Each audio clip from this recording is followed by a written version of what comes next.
progresibo ngayon, nandun pa rin yung pagiging balanse sa pagiging isang laid-back town or municipality.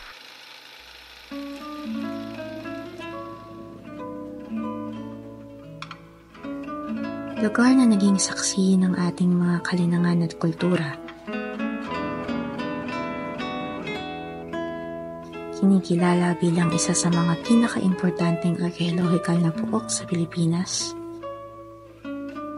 La Noble de Villapila kung tawagin noon ng mga Kastila dahil sa tila mayuming kaugalian at tradisyon ng mga tao nakatira rito.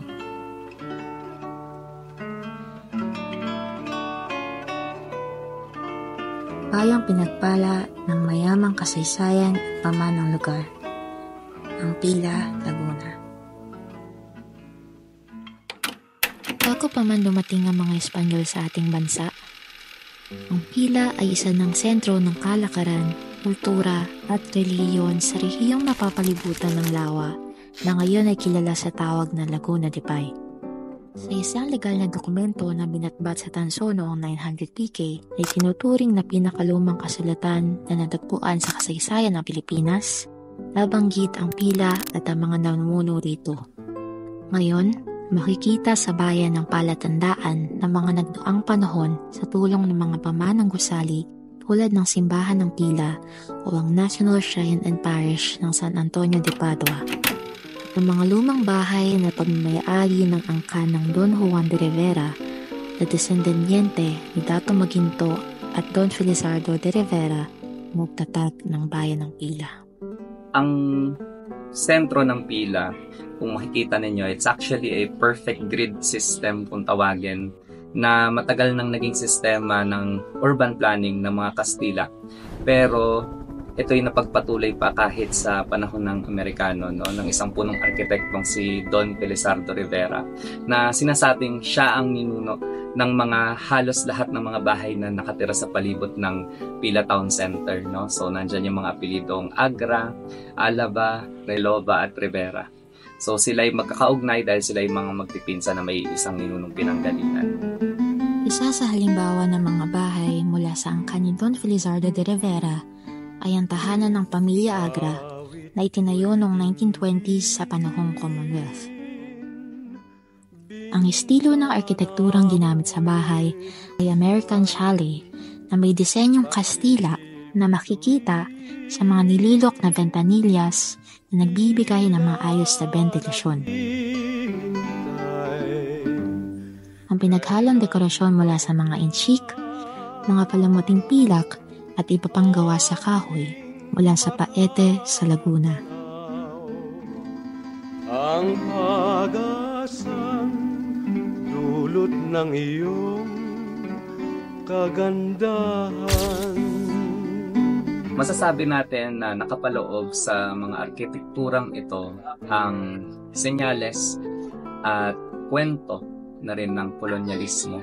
Sapagkat kung makikita natin itong mga lumang bahay sa Pila, ito ay tanda ng transition from a mix. It's a mix kasi itong mga architectural pieces na to, hindi lamang ng Spanish remnants, pero gayon din ng early American occupiers. So, contrary to the popular belief, no, na itong mga houses na heritage houses sa Pila is purely of Spanish influence, sinasabi sa ating kasaysayan na ang mga bahay na ito ay tinayo sa unang period ng American occupation. That's actually a symbol of transition. Ang mga pamanang tahanan na nooy naging saksi ng kolonyalismo nararanasan natin sa kamay ng mga Espanyol at Amerikano, ngayon ay siya pa rin naging saksi kung gaano kamalikhain at mapamaraan ang mga Pilenyos, sapagkat ang mga dating tahanan na nagsisilbing silong ngayon ay naging espasyong pangkomersyal. May mga lumang bahay na naging kapehan, convenience store, drugstore at iba pa. Sa pamamagitan ng adaptive reuse, ang mga lumang bahay ay nabigyan muli ng pagkakataon upang matulungan ng bayan ng Pila sa aspetong turismo.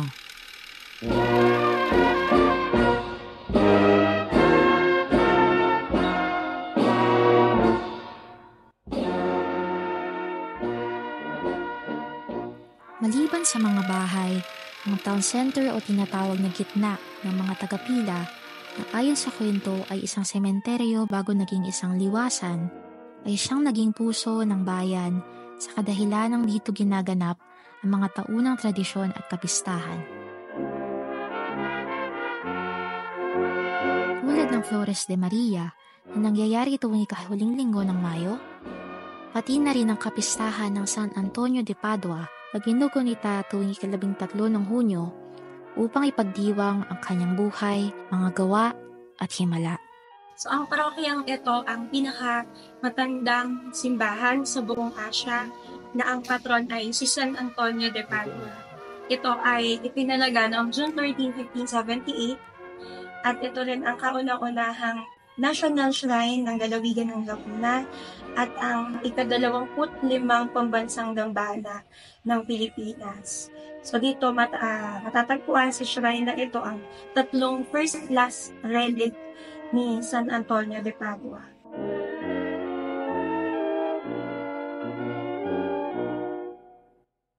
Ang Pila ay na-awardan bilang isang National Historical Landmark taong 2000.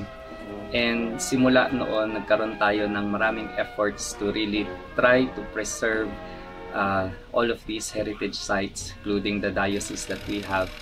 And ano yung ini-espouse nito sa mga Pilenyos, no? Ito yung kaugaliang pagpapahalaga sa nakaraan. Ang Pila, bagamat nagiging mas progresibo ngayon, nandun pa rin yung pagiging balanse sa pagiging isang laid-back town or municipality kung saan ang tao ay magkakaugnay, na ipagpapatuloy pa rin lang kanilang pakikipagkapwa, at it's basically a town na a mix of the old and new. At ito yung kulturang na ipapalabas dahil sa mga espasyong iyan. It reminds us that we still have a connection to our past. Lumakay ako na nasanay ako nandiyan na yung mga lumang bahay. Kung pag nakikita ko sila, wala na, hindi na siya bago sa akin. Andyan na siya. Nung lumalaki ako, nung nakikilala ko yung mga bahay na yan, nalalaman ko yung bahay na yan ay before pa talaga, ng pre-war days pa.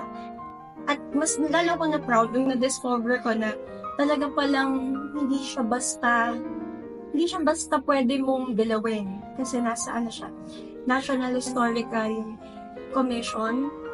So, any renovations, any alterations na gagawin mo sa bahay na yan is with the permission ng LGU and ng NHC or ng NHA. Kinakailangan na magkaroon ng pagtutulungan ang lokal na pamahalaan, gayon din ng mga Pilenyos, na magkaroon ng effort na pahalagahan hindi lang itong mga ancestral houses, kundi yung iba't ibang mga spots dito sa Pila na na-awardan bilang National Historical Landmarks. No? So we also have the Pottery and Libingan, our diocese. Lahat ng ito mahalagang gampanin sa ating kasaysayan. So more effort sa government side na manguna, bigyan ng kaalaman ang kanilang lokal na populasyon patungkol sa halagahin ng mga lugar na ito. Nang sa gayon magkaroon ng appreciation ang mga lokal at sila mismo magkaroon ng natural tendency to really take care and preserve this for the future generation. Marahil ilan na lamang ang bayan na katulad ng Pila na nagpapahalaga sa kanilang nakaraan. Sa kasalukuyan kung sa mas prioridad ang urbanismo, natatangi ang Pila, ang bayang pinagpala ng kultura at tradisyon.